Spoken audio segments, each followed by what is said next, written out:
বাদ্দি ভাই কি বলেছো তুমি? রং দেখাবেন না। ওদের কিন্তু রং দেখাবেন না প্লিজ। সাদা জামাই রাখতে দিন ওদেরকে। আমার ভাই কি পড়েছে? Happy Holi, happy Holi.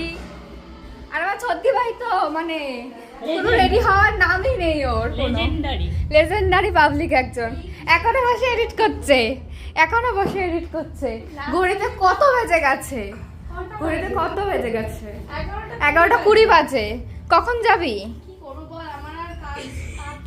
আমাদের একটার সময় আবার খেতে যেতে হবে। ও ক ঘন্টা রং খেলবে ভগবান জানে। নাটক সস্তার নাটক। রং দেখাবেন না। আমার কালো রং আমি দেখাই না। রং দেখাবেন না। এই গৃহবাসী। আর আপনার কি দিদি? আপনার কি? আমার কি? আমি ভুলে গেছি।